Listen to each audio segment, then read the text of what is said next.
Salut les Vaters, n'oubliez pas de voir mon dernier live où j'analyse les nouvelles vidéos et images d'OVNI issues de la récente vague de documents. Le lien est en description. Je publierai une vidéo plus complète sur les points marquants dans quelques jours. Restez connectés. Salut les Vaters, Patrick de Vated. On parle de ça aujourd'hui. J'ai été informé d'un événement qui s'est produit où ils ont essentiellement essayé de mettre en place un scénario idéal pour inciter les PAN à se manifester, puis à les capturer ou à essayer de les documenter ou de les enregistrer. Et ça a été une grande réussite. C'est parmi les responsables du renseignement chargés d'identifier les éléments de preuve pouvant être légalement divulgués suite à la directive du président Trump. Certains ont appris que diverses agences et branches de l'armée avaient attiré ces phénomènes par le passé et qu'ils avaient trouvé le moyen de le faire. Et ces responsables du renseignement ont demandé une démonstration de cela pas plus tard qu'il y a quelques semaines et ont apparemment vu de leurs propres yeux des pannes.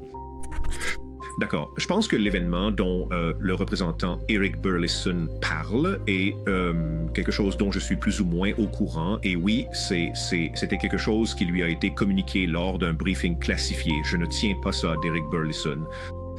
Mais je suis au courant de séances d'informations qui ont été données à un certain nombre de membres, dont je crois le chef de la majorité à la Chambre, Scalise, où essentiellement on leur a dit que oui, la communauté du renseignement a vérifié l'invocation psionique, l'invitation, que ces discussions sur les capacités psychiques de l'esprit humain à provoquer ce phénomène sont vraies.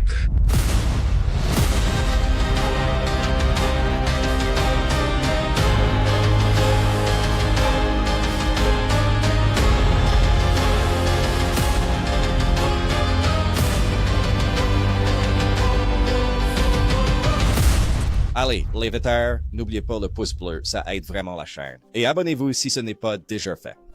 Les gars, et n'oubliez pas de jeter un œil au lien vers Delphi ci-dessous, ok? C'est une sorte de marché de prédiction où il pose la question, est-ce que les extraterrestres se présenteront officiellement en 2026? En ce moment, les gens disent 89% non, 11% oui. Cliquez sur mon lien. Jetez-y un œil, tout le monde s'y met. Qu'en dites-vous? Ça va arriver? Vaters, quel est le sujet du jour? On parle des récents propos du représentant du Missouri, Eric Burleson, qui fait l'actu. Il a décrit un briefing sur une expérience visant à attirer des ovnis, non? En gros, plusieurs membres de la communauté du renseignement ont été témoins de cela, n'est-ce pas? Et tout le monde semble s'extasier devant ça. Tout le monde veut également le briefing et savoir ce qu'il en est. Pour l'instant, Eric Burleson ne dit pas qu'il était présent à l'événement. Il dit simplement qu'il a été mis au courant. On va donc décortiquer tout ça, car il y a vraiment beaucoup de choses à aborder. C'est donc une vidéo très détaillée et vous comprendrez pourquoi au fur et à mesure. Mais je pense que vous verrez aussi pourquoi ça. Les gens n'écoutent pas l'intégralité des propos d'Eric Burleson. Ils se contentent de reprendre l'histoire principale sans écouter jusqu'au bout. Et vous comprendrez ce que je veux dire au fur et à mesure de cette vidéo. Commençons par une vidéo virale qui résume essentiellement tout cela quand Rose Coulthart en a parlé pour la première fois. Au départ, quand Eric Burleson a abordé le sujet, peu de gens en parlaient. Ce n'est que lorsque Rose Coulthart l'a évoqué dans son émission sur News Nation que les gens ont réagi en mode « Quoi? Quoi? » Ce qui se passe, n'est-ce pas? Donc, et il l'a en quelque sorte aussi confirmé par ses sources. Alors, encore une fois, lançons les choses et vous verrez ce que je veux dire. Alors, voici ce premier extrait avec Rose Coulthart qui en parle. Ross, Megan, j'aimerais vous poser une question concernant le représentant Eric Burleson. Il prétend avoir assisté à un briefing sur un contact avéré avec une intelligence non humaine, ce qui aurait radicalement transformé sa vision des choses. Il soutient même que tout le monde, au Congrès, cherche à en obtenir un. Quelles informations possédez-vous à ce sujet? Merci beaucoup, Michael. D'accord. Je pense que l'événement dont le représentant Eric Burleson parle est quelque chose dont je suis plus ou moins au courant. Et oui, c'était quelque chose qui lui a été communiqué lors d'un briefing classifié. Je ne l'ai pas appris de la bouche d'Eric Burleson. Mais je suis au courant de séances d'information qui ont été données à un certain nombre de membres, notamment, je crois, le chef de la majorité à la Chambre, Scalise, où, en substance, on leur a dit que oui, la communauté du renseignement a vérifié l'invocation psionique, l'invitation. Que ces discussions sur les capacités psychiques de l'esprit humain à provoquer le phénomène sont vraies, sont réelles. En fait, c'est ce à quoi je faisais référence dans mon précédent commentaire avec l'amiral Tim Gallaudet. Il y a des déclarations des plus extraordinaires qui sortent du Congrès en ce moment, où l'on trouve des gens comme Eric Burleson, le représentant Tim Burchett. Ils reconnaissent recevoir des briefings classifiés dans des locaux sécurisés de la part de membres et de représentants de la communauté du renseignement et de la défense sur des questions classifiées liées aux UAP. Donc, je pense que c'est vraiment significatif et je trouve aussi incroyablement significatif que cela n'ait été que très peu couvert par la communauté des médias traditionnels. Nous sommes dans une situation ridicule en ce moment en Amérique où, franchement, des podcasts comme le nôtre, des émissions comme News Nation prennent le relais là où les médias traditionnels font défaut. On dirait presque que la stigmatisation et le tabou entourant le sujet des pannes, ou peut-être les opérations de contre-espionnage menées par des individus comme le Dr. Sean Kirkpatrick, sont si intenses que les gens craignent d'aborder le sujet dans les médias traditionnels. Quand des élus comme Eric Burleson et Tim Burchett admettent recevoir des briefings classifiés sur les UAP et compte tenu de la précision des détails communiqués, il devient impératif de s'y intéresser sérieusement. Alors, que nous a révélé Eric? Il a déclaré, je cite, et il a dit cela au Annie Free Show, un autre podcast, je cite, « J'ai été mis au courant d'un événement qui a eu lieu où ils ont en gros essayé de créer un scénario idéal pour faire venir des pannes, puis de les capturer, ou d'essayer de les documenter ou de les enregistrer, et ça a été un franc succès. » Cela ne remonte qu'à quelques mois et c'est à ce moment-là que le débat a radicalement changé car personne ne pouvait nier cet événement. De nombreuses personnes ont été témoins de ces faits et il s'agit de personnes crédibles travaillant au sein de nos services de renseignement de haut niveau. Ils m'ont fait venir pour me briefer à ce sujet à peine quelques jours ou quelques semaines après que cet événement s'est produit. Je trouve ça bien qu'ils aient fait ça. Ils savaient que je travaillais sur ce sujet. Depuis, c'est le briefing que tout le monde veut. Oui, les autres membres du Congrès sont au courant. Le chef Scalise, chef de la majorité à la Chambre, a reçu le briefing avec quelques autres membres. Je n'en avais parlé qu'à lui et maintenant tout le monde le veut. Bon, alors j'ai quelques commentaires différents ici. D'abord, Russ dit qu'il a entendu parler de ça, n'est-ce pas? Et il dit aussi que la façon dont ils les ont attirés, c'est avec l'esprit, la psionique. Et coïncidence amusante, j'ai un documentaire qui sort cet été sur la psionique. Donc, vous savez, ce n'était pas prévu. Mais donc, il dit que c'est ça qui change le climat. C'est bien ça. Les gens deviennent sérieux maintenant qu'ils ont, vous savez, reçu ce briefing. Encore une fois, aucune de ces personnes n'en est témoin. Ils sont simplement informés lors de briefings classifiés, mais d'une manière ou d'une autre, Russ obtient des détails sur ces briefings classifiés. Et je ne sais comment Russ reçoit des briefings sur des briefings classifiés. Et allez savoir comment Russ obtient des informations sur des briefings classifiés américains alors qu'il n'est même pas américain. Comment ça? Cela n'a absolument aucun sens. Mais enfin, et je le répète encore une fois, tout cela se passe uniquement dans la tête. Mais restez bien avec moi, car il y a bien plus que cela à découvrir. Pour résumer, vous voyez bien qu'Eric Burleson participe à ce podcast et qu'il en parle, n'est-ce pas? Tout ça sur le reste que Russ ajoute, c'est de la poudre aux yeux, non? La stigmatisation, Mike. News Nation est en pointe pour diffuser ces informations, alors que les grands médias sont à la traîne. Je suppose que l'avenir nous le dira. Ce n'est pas que je fasse confiance aux médias traditionnels, vous savez. Encore une fois, je considère News Nation comme faisant partie des médias traditionnels, malheureusement, pour ma part. Pour faire court, écoutons précisément les propos tenus par le représentant Eric Burleson, si vous le voulez bien, directement de sa propre bouche, ce qu'il a déclaré mot pour mot au sujet de ce fameux briefing. Il s'est passé des choses, mais je ne suis pas en mesure de faire le moindre commentaire à ce sujet. J'ai fini par apprendre qu'ils avaient élaboré un scénario absolument idéal, conçu spécifiquement pour inciter ces pannes à se manifester, dans le but ultime de pouvoir les capturer ou, à tout le moins, de les documenter précisément. Et au final, ce fut un succès retentissant. Alors, c'est à ce moment-là, c'est arrivé il y a seulement quelques mois, et c'est là que toute la conversation a changé. Parce que c'était un événement que personne ne pouvait nier. Tant de gens ont été témoins de ces faits et c'était tous des gens crédibles, issus de nos meilleurs services de renseignement. Et ils m'ont fait venir pour me mettre au courant presque dans les quelques jours ou semaines après cet événement. Donc, je trouve que c'était sympa de leur part. Ils savaient que je faisais des recherches sur ce sujet. Depuis, c'est le briefing que tout le monde veut. Oui, donc les autres membres du Congrès en ont entendu parler. Le chef de file Scalise a demandé le briefing. Il a obtenu le briefing ainsi que quelques autres membres. Enfin, je n'en avais parlé qu'au chef de file Scalise et maintenant tout le monde veut ce briefing.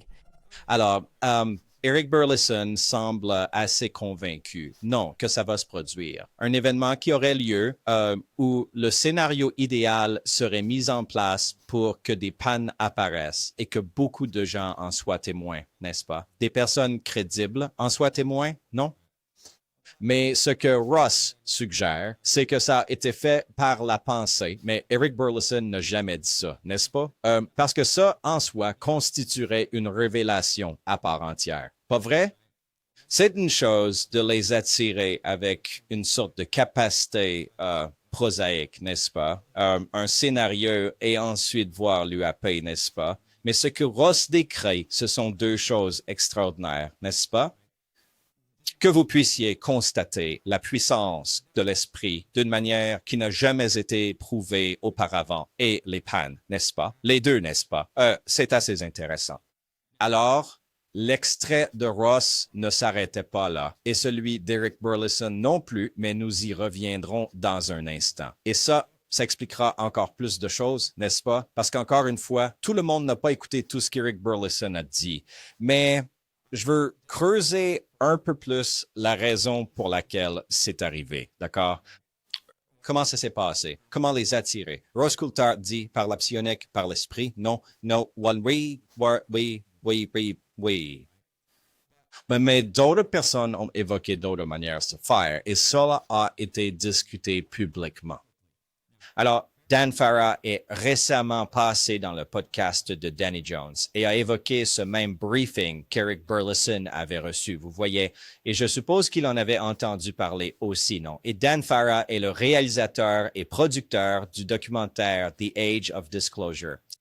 Ce qui me frappe une fois de plus, c'est que tous ces individus, Dan Farah, Ross Coulthard, disent avoir eu vent de briefings classifiés. Réfléchissez-y un instant. Ils prétendent avoir entendu parler de ces briefings classifiés. Est-ce que cela vous semble logique? Quoi qu'il en soit, écoutons ce que Dan Farah a à nous dire à ce sujet. Je viens tout juste d'apprendre par l'intermédiaire de certains de mes contacts privilégiés au sein même du gouvernement que un certain nombre de hauts responsables des services de renseignement qui ont été chargés de déterminer quelles preuves pouvaient être légalement divulguées suite à la directive du président Trump. Certains d'entre eux ont appris que diverses agences et branches de l'armée attiraient à ces choses par le passé et qu'ils avaient trouvé le moyen d'y parvenir. Et ces responsables du renseignement ont demandé une démonstration de cela il y a à peine quelques semaines et ont apparemment vu de leurs propres yeux des pannes. Cela m'a été dit en toute confidence par quelques personnes au cours des 2 dernières semaines. Et chose intéressante, le député Burleson, ce qu'il avait appris lui aussi, l'a partagé dans un podcast. je crois, la semaine dernière, il y a quelques jours, qu'il avait entendu la même chose.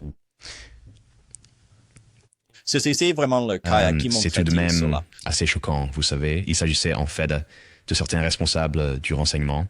C'est bien ça. Mais j'ai été chargé par un membre du cabinet ministériel en exercice de mettre au jour des éléments de preuve qui seraient susceptibles de faire l'objet d'une déclassification.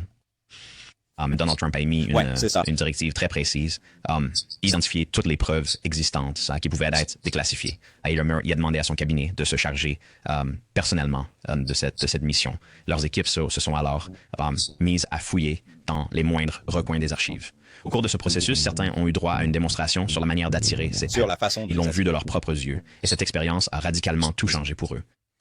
Burleson J'avais a déjà déclaré son entendu parler de podcast. cela par plusieurs sources, bien avant que Burleson n'en discute dans un C'était podcast il y a tout au juste cours de ces quelques 2 jours. dernières semaines. Wow. Il y a seulement 3 ou 4 jours, le député Burleson a fini par confirmer ses propos. Je voulais garder ça pour moi, mais il a abordé le sujet, alors voilà, c'est fascinant. Comment Si les c'est vrai, si c'est arrivé, c'est une C'est ça, le escalade truc psionique. incroyable. Honnêtement, je ne sais pas comment ils ont fait. C'est intéressant. À ce moment-là, Danny demande, ouais, c'est ça le truc psionique, tu vois? Donc, Dan dit qu'il n'a pas entendu comment ils les ont attirés, n'est-ce pas? Et Ross dit que ça a été fait grâce à la psionique. Donc, c'est intéressant, non? Attendez, Dan propose une toute autre explication sur la manière dont ils parviennent à attirer ces fameux pannes. Vous voyez? Je vous suggère d'écouter attentivement ce qu'il a à nous dire. Les personnes avec qui j'ai pu Vous m'entretenir, connaissez comme Denis. Strat, Jay Stratton, Ouais. m'ont affirmé qu'auparavant, il était d'usage de recourir à des empreintes nucléaires. Donc, vous pourriez placer un sous-marin nucléaire dans une certaine zone et à proximité, vous pourriez mettre un autre navire avec une arme nucléaire à bord et cette signature D'accord. les attirera. Oh, c'est wow. Vos auditeurs vont absolument adorer cette nouvelle. Jay Stratton s'apprête à publier ses mémoires au cours de cette année. Il relate en détail ses Oui, je vois. 16 longues années passées à explorer le terrier du lapin, à enquêter sans relâche sur les pannes ainsi que sur la vie intelligente non humaine. Il entre vraiment dans les détails à ce sujet et les enseignements que, vous savez, lui et ses collègues ont tirés sur la manière dont ces choses pourraient être attirées et comment des éléments de notre gouvernement et d'autres gouvernements s'y sont pris. T'en ont-ils parlé ou lui ou quelqu'un d'autre a évoqué ce truc psionique? Non, je t'assure, vraiment pas. J'ai lu des articles, tu sais, exactement comme toi, j'ai vu pas mal de personnes en discuter sur c'est bien ça. Internet et tout le reste, mais en toute honnêteté, personne ne m'en a jamais parlé. Jamais directement. entendu Non, jamais. parler. C'est vraiment super. Jay Stratton sort un gros bouquin. C'est juste un coup de pub. J'entends déjà Echofish, là, pas vrai. C'est toujours un livre, ou peu importe comment il dit ça. Et je suppose qu'il va expliquer comment il les attire avec du nucléaire. Vous savez, des véhicules d'un genre ou d'un autre. Une empreinte nucléaire, si l'on en croit les dires de Dan Ferra. Donc, aucune trace de psionique, c'est bien ça? Est-ce ainsi qu'ils ont réussi à les attirer? Ou alors, Ross est-il simplement confus? Cela change absolument tout, n'est-ce pas? Pour reprendre l'expression, cela change radicalement la donne de ce qui s'est réellement passé lors de cet événement où ils ont attiré des UAP et dont tout le monde a pu être témoin. La façon dont ils les ont attirés est cruciale ici, n'est-ce pas? C'est pourquoi je me concentre là-dessus. Alors, suivez-moi bien. En fait, ce n'est pas la première fois que Dan Ferra aborde ce sujet. Cette idée d'attirer les pannes avec une empreinte nucléaire. Il l'avait déjà évoqué dans le podcast de Joe Rogan à l'époque où il faisait la promotion de The Age of Disclosure. Eh bien, je vais vous dire quelque chose que je ne pense pas que les gens sachent, mais le groupe de travail sur les pannes que dirigeait Jay Stratton, ils ont mis en place, en se basant sur ces données, vous savez, Oui, sur le c'est bien lien avec le nucléaire, ils ont élaboré un plan pour attirer les pannes avec des éléments nucléaires. Donc, un porte-avions nucléaire avec des armes nucléaires à bord, et ils avaient mis en place tous ces systèmes de collecte de données, et ça a fonctionné. Wow. Donc, ils ont genre posé un appât. Ouais, sans chercher à provoquer, sans faire de tests. Le simple fait qu'ils aient eu l'arme nucléaire. Wow. Le fait que cela ait existé et été mis en place a Oh, c'est permis wow. de récolter une grande quantité Oh, de c'est données. wow. Ne croyez surtout pas que ce fut la seule fois. Attendez une petite seconde. Alors, il dit qu'ils ont élaboré un plan pour ça et que ça a marché. Mais ensuite, si vous avez bien fait attention, il dit en quelque sorte qu'ils ont juste planifié le truc et que ça les a fait sortir. Ils n'ont même pas eu besoin de faire l'expérience. Quoi? Pas vrai? Parce que regardez ce que Luis Elizondo a dit il y a quelques années avec Ross Coulthart quand il faisait la promotion de son livre Imminent. Regardez ça. Nous savons pertinemment que les PAN manifestent un intérêt très significatif pour notre technologie nucléaire. C'est une perspective intimidante, certes, mais Elizondo affirme que l'AATIP a également émis l'hypothèse que les PAN pourraient avoir un talon d'Achille, une vulnérabilité que l'armée américaine pourrait exploiter. Des impulsions électromagnétiques pourraient permettre d'abattre ces engins. Oui, le consensus général était que ces véhicules, et plus précisément leur système de propulsion, sont sensibles aux impulsions électromagnétiques. Cela signifie qu'ils utilisent une technologie telle que, s'ils rencontraient une certaine fréquence électromagnétique, celle-ci pourrait interférer avec leur capacité à voler et à manœuvrer. Sur la base de cette hypothèse, Elizondo affirme que son équipe a élaboré un plan secret audacieux pour neutraliser et capturer l'un de ces tic-tacs. Nous avions proposé un piège pour essayer de recueillir des données et des informations sur ces PAN. C'était donc une opération connue sous le nom d'Interloper. C'est exact. Vous avez un porte-avions nucléaire escorté par d'autres navires nucléaires, voire des sous-marins potentiellement armés de missiles nucléaires. L'idée est de créer une signature nucléaire si irrésistible qu'ils tomberaient dans un piège qui se refermerait sur eux. Mais l'opération Interloper n'a jamais dépassé le stade de la planification. Interloper a été mise en échec, n'est-ce pas? Elle a Bien sûr, été abandonnée. abandonnée. C'était une assez bonne idée. Ça a été approuvé par beaucoup de gens et d'agences. Et pourtant, quand il a atteint le sommet, il a été arrêté, bloqué, comme si quelqu'un connaissait déjà la réponse. Ou alors, ils ne voulaient pas qu'on obtienne la réponse. Luis Elizondo affirme que le projet Interloper, qui visait à attirer les PAN avec une empreinte nucléaire, n'a jamais eu lieu ou a été un échec. Ils n'ont obtenu aucune réponse probante. Pourquoi Jay Stratton soutient-il le contraire dans son livre? Alors, qu'en est-il vraiment de tout cela? Book, so which is it? Ça a marché, n'est-ce pas? C'est tellement, encore une fois, ça arrive tout le temps, non? Alors, est-ce que c'est ce qu'ils ont utilisé pour attirer ces PAN, pour ces responsables du renseignement qui ont ensuite informé le Congrès à ce sujet, n'est-ce pas? Et qui a apparemment changé la donne en coulisses.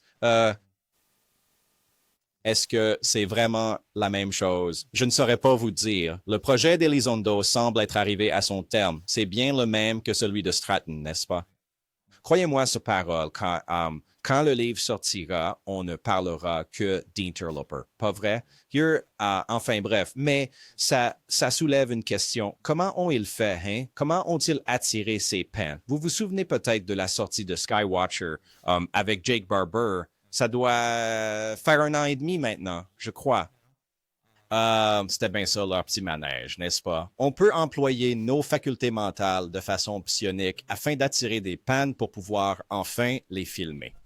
C'est vraiment significatif, mais vous savez quoi? Ce n'est pas une nouveauté dans la mesure où nous savons que Skywatcher avait des gens de la NASA, et je soupçonne aussi des membres de la communauté de la défense et du renseignement qui surveillaient leurs opérations.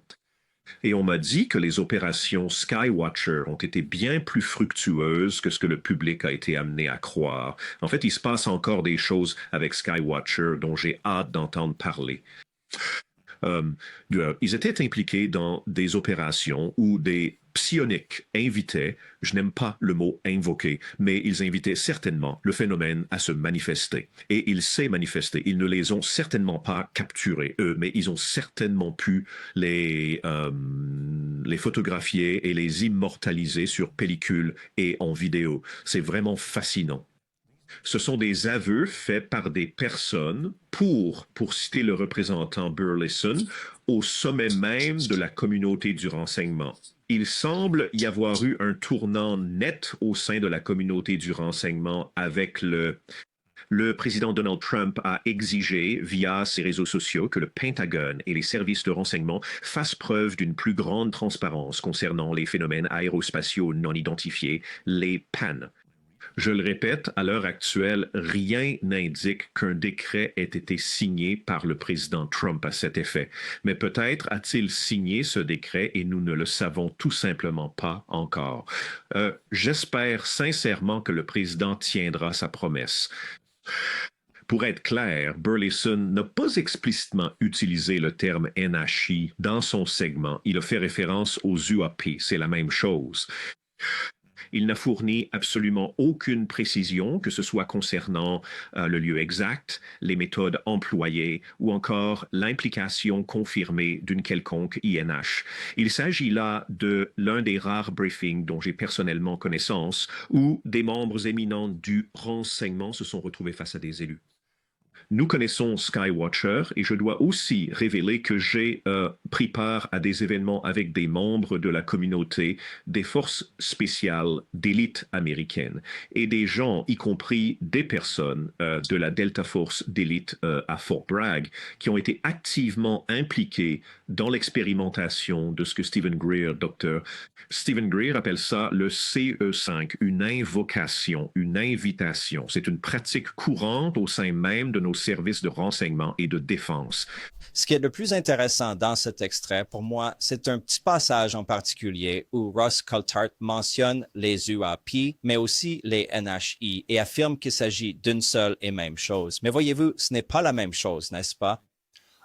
Phénomènes anormaux non identifiés, intelligence non humaine, ce n'est pas la même chose. L'un veut dire inexpliqué. On ne sait pas ce que c'est non identifié, c'est inexpliqué. Non, on ne sait pas ce que c'est. C'est bien ça le point. Non, ça pourrait être humain. Ça ne veut pas forcément dire que c'est une intelligence non humaine.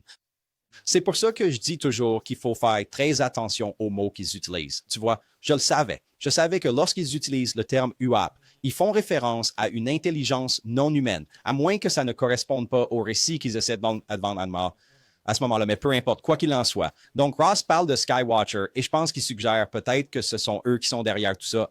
Il dit que Skywatcher va sortir de nouvelles choses. Je n'avais jamais entendu parler de cette histoire. C'est vraiment fascinant. Mais comment ont-ils attiré ces engins? Par des moyens psioniques. Je ne crois pas qu'ils aient procédé ainsi, même si c'est ce que dit Ross. Ont-ils utilisé l'empreinte nucléaire? Ça ne ressemble pas au protocole approuvé auparavant. Pourquoi maintenant, surtout en temps de guerre?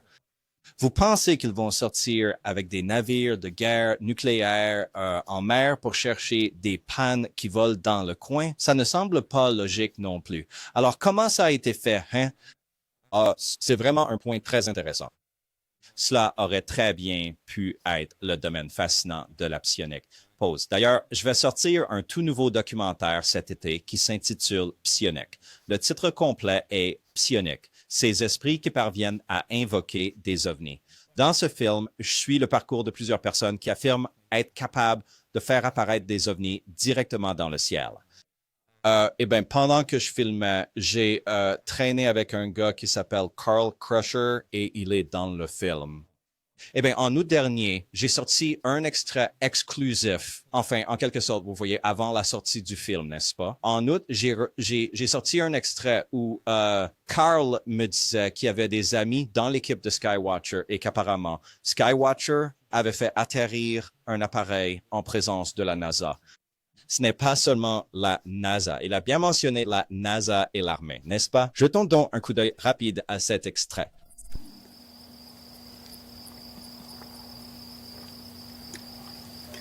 Mais j'en ai beaucoup que j'ai filmé en vision nocturne. Je peux vous en envoyer comme exemple. Genre... Alors, comment Skywatcher va-t-il attraper quelque chose qui invoque avec des pouvoirs psioniques? Enfin, Ils ont déjà fait une prise. je sais de source sûre que des gens de la NASA et de l'armée sont déjà allés là-bas avec eux et qu'ils y ont atterri. Putain, désolé que ce soit aussi sombre. C'est juste un extrait brut que j'ai passé. Je vais mettre un lien en description parce qu'il y a genre un extrait de 10 minutes. Donc, vous aurez plus d'infos si vous voulez aller voir la vidéo. C'était juste un extrait brut que j'ai publié, tu vois. C'était surtout pour le son. Bref, et j'explique plus en détail dans cette vidéo ce qui se passait. Mais peu importe. Donc, Skywatcher a potentiellement fait atterrir un appareil avec la NASA et l'armée sur place. Mais c'était en nous, non? Burleson dit que ça vient de se produire. Alors, encore une fois, qu'est-ce qui se passe? Est-ce que la psionique est en train d'être prouvée dans l'ombre? C'est comme ça qu'ils ont attiré ces pannes. Et encore une fois, aucun membre du Congrès ne l'a vu. Pourquoi n'emmène-t-il pas le Congrès pour constater tout ça? Hein? Au lieu de faire ce truc, de venir devant le Congrès avec des briefings, parce qu'on entend toujours Burleson dire, eh bien, ce sont des responsables du renseignement crédible. S'agit-il d'anciens responsables du renseignement ou de responsables en poste? Et comment les ont-ils attirés exactement? Ça devrait être la question numéro 1. Parce que s'il est question de psionique, je ne sais pas si Eric Burleson y accorderait beaucoup de crédit. Vous voyez? Si je dis ça, c'est parce qu'il n'y a pas si longtemps, en mars dernier, Eric Burleson était invité sur un autre podcast et il a raconté avoir passé du temps avec Chris Bledsoe. C'est bien ça, l'expérimentateur qui prétend invoquer des orbes et des ovnis depuis le ciel. Et il a raconté qu'il avait dîné avec lui à Washington puis qu'ils sont sortis ensemble pour que Chris Bledsoe puisse démontrer qu'il était capable d'invoquer des orbes ou des ovnis, n'est-ce pas? Voyons ce qu'Eric Burleson a dit à propos de cet événement en particulier. Vous savez, ça fait 1 an et demi, voire plus, que je m'intéresse à ce sujet. Et c'est assez frustrant d'entendre toutes ces histoires, ces témoignages directs, et pourtant de n'avoir rien, pas de preuves, pas d'éléments concrets, rien du tout. Alors, je lui ai demandé s'il serait prêt à le démontrer ce qu'il y a au Capitol Mall. Et après quelques heures, rien ne s'est passé, mais on m'a dit que quelques semaines plus tard, ils sont retournés au même endroit et ont enregistré ça. C'était dans l'émission de Ross Coulthard. Ils ont publié des vidéos prises avec leur portable montrant des objets qu'ils auraient signalés avec Chris. Mais je n'étais pas là, donc je ne peux pas confirmer. Je lui ai donné une chance. Je suis sorti avec lui, mais il ne s'est rien passé. C'est tout ce que je sais. So, that's all I know. Aucune preuve, n'est-ce pas? Et on entend Eric Burleson dire ça, n'est-ce pas, dès le début aussi. Toutes les autres allégations qu'il entend depuis que c'est arrivé, aucune preuve, n'est-ce pas? C'est exactement la même chose pour cette révélation, ce nouveau briefing. Encore une fois, nous n'avons absolument aucune preuve. Il a simplement entendu des gens très crédibles dire « c'est arrivé ». Mais s'il s'agissait réellement de pouvoir psionique, je ne sais pas à quel point Eric Burleson y croit. Vous voyez, rien qu'en considérant cela. Mais plus encore, vous vous souvenez quand je vous ai dit qu'il y avait plus à dire sur ce clip d'Eric Burleson dont tout le monde parlait?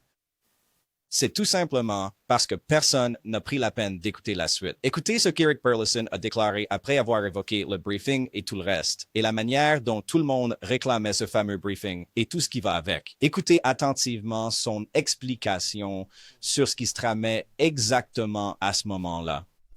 En briguant le 7e district du Missouri, pensiez-vous devenir le gars des extraterrestres au Congrès? Vous étiez la référence, selon moi. Peut-être est-ce mon fil d'actualité. Mais quand je vous vois sur X, j'arrête tout pour vous écouter. C'est tellement captivant. Oh, merci. Écoutez, je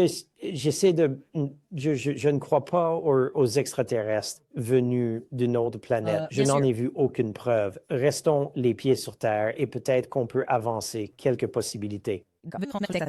En 2002, une scientifique chinoise du nom de Ling Li, qui s'apprêtait à publier des recherches sur l'antigravité, était en train de lancer une entreprise et ses collègues étaient tellement confiants dans dans le succès de ces recherches qu'ils ont investi massivement dans cette nouvelle entreprise.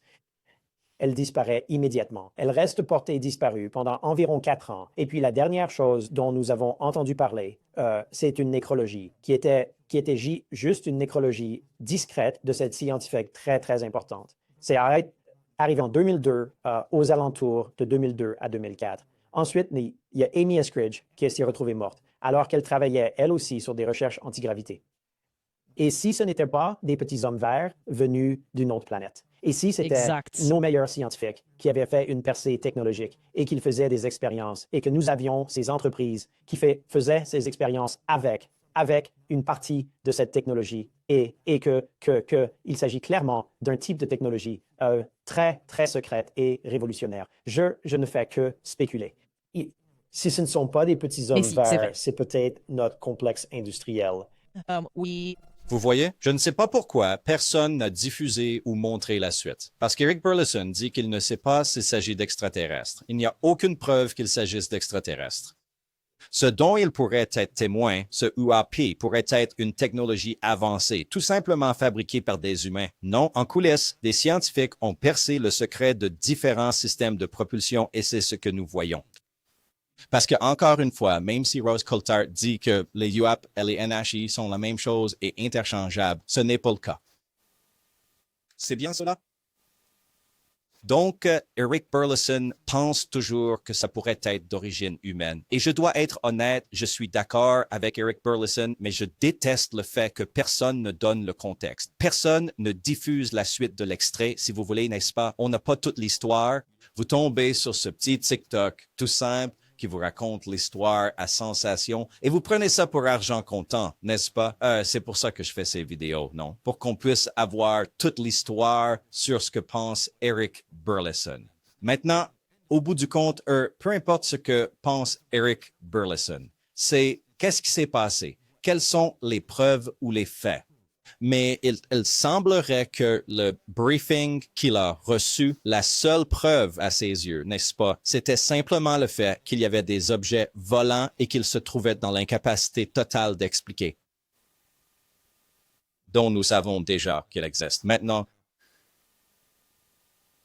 il suggère que ces pannes effectuent des manœuvres totalement inexplicables, n'est-ce pas? C'est absolument extraordinaire, certes, mais je ne suis pas certain qu'il s'agisse d'une origine extraterrestre. Cela pourrait très bien être d'origine humaine, comme je ne cesse de le répéter. Nous ignorons ce que la Russie ou la Chine possèdent, tout comme ils ignorent ce que nous avons. Par conséquent,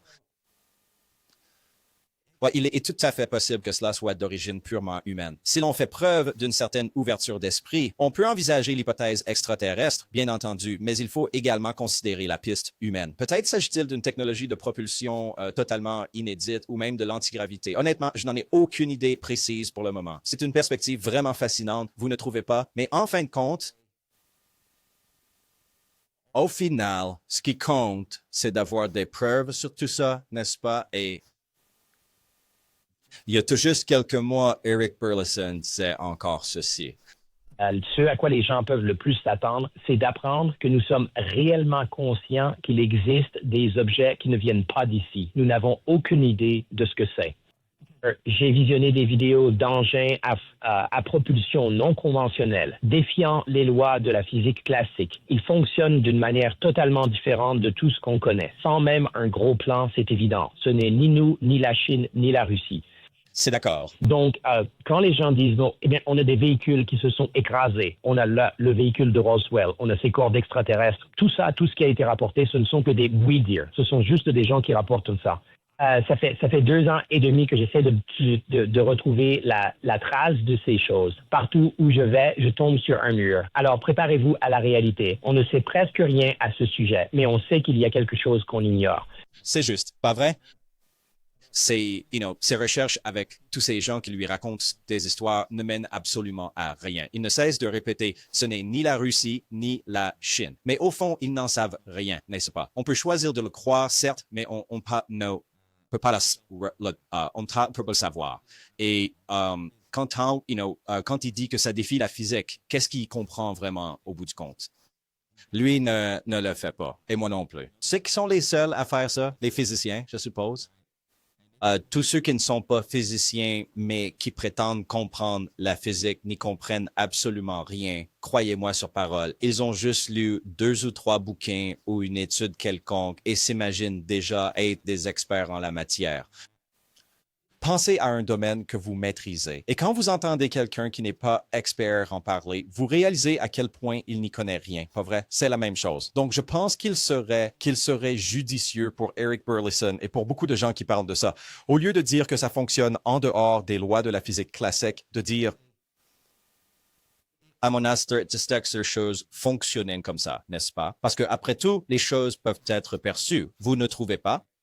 Vous pensiez que ça marchait comme ça. Ça ne veut pas dire que c'était le cas. C'est une distinction majeure. Quoi qu'il en soit, j'apprécie le travail d'Eric Burleson, dont les propos sont souvent sortis de leur contexte. Il cherche simplement des preuves concrètes. Crashing qui Alors, est-ce qu'on saura un jour ce qui s'est passé exactement lors de cet événement où ils ont attiré des UAP, enfin des trucs non identifiés et ce qui s'est passé là-bas, hein, et comment ils ont fait? Je sais que Ross nous dit que c'était grâce à la psionique, mais cela a-t-il été fait avec cette empreinte nucléaire? Je n'en suis pas vraiment sûr vu la guerre actuelle. Quelles autres méthodes existent? Y a-t-il de nouvelles approches dont nous n'avons pas encore entendu parler? C'est assez intéressant, non? Skywatcher utilisait bien ce genre de fréquence radio sonore qu'il diffusait pour l'attirer. James Fowler a bien quitté Skywatcher l'été dernier. Est-ce que c'est ce qui se tramait? Je ne sais pas. Dites-moi votre avis en commentaire. C'est un sujet vraiment très intéressant. Bonjour à tous, j'ai eu le plaisir d'interviewer Ron Chanou, alias Captain Ron, qui est le copropriétaire de Contact in the Desert. Cette conférence annuelle consacrée aux ovnis se tient à Indian Wells, en Californie, soit fin mai, soit début juin. L'événement dure 5 jours entiers. Nous avons discuté en détail de tout ce qui s'y passe. J'ai été invité à Contact in the Desert pour en fait faire un podcast en public. Et vous savez, je me suis éclaté l'an dernier. Donc bref, j'ai invité Ron et on a beaucoup discuté. C'était une super conversation. Jack Rudess Line Seedgear pour que vous puissiez voir l'interview complète. Elle est réservée aux membres YouTube et Patreon. Voici un court extrait. Avez-vous déjà pensé à faire venir quelqu'un, genre Mick West, pour parler? Vous savez, oui. Et bien sûr, je suis un grand fan. Mon Dieu, je déteste même dire ça à l'antenne. Honnêtement, non, moi aussi, j'adore, comment il s'appelle déjà? Celui du Skeptic Magazine. C'est bien le Michael Shermer. Michael Shermer. Je l'ai interviewé plusieurs fois. J'adore discuter avec lui. Je voulais qu'on ait des débats. On a fait venir Seth Shostak il y a quelques années. Génial. Évidemment, il soutient qu'il n'y a eu absolument aucun contact avec des extraterrestres. Je trouve ce type génial. Il est drôle, il s'exprime bien. Et puis, vous savez, il vient du SETI. C'est vraiment cool. Personne n'est venu à sa conférence. C'est arrivé une fois. Il a dit... S'il y avait eu quelqu'un, j'aurais filmé, mais je ne parle pas dans le vide. Ça m'a brisé le cœur. Ouais, je le trouve exceptionnel. Je voulais ça. On dirait qu'ils n'en veulent pas ici pour une raison ou une autre. Ouais, je comprends. On a essayé. J'ai songé à inviter Michael Shermer. Pour ça, un panel avec Shermer, West, Hynek, Sheehan et Steve serait idéal. Ouais, ils pourraient en débattre. J'adorerais ça. On le fera peut-être l'an prochain. Parce que, comme vous, je veux entendre les deux versions. Je ne supporte pas de n'entendre qu'un seul côté de l'histoire.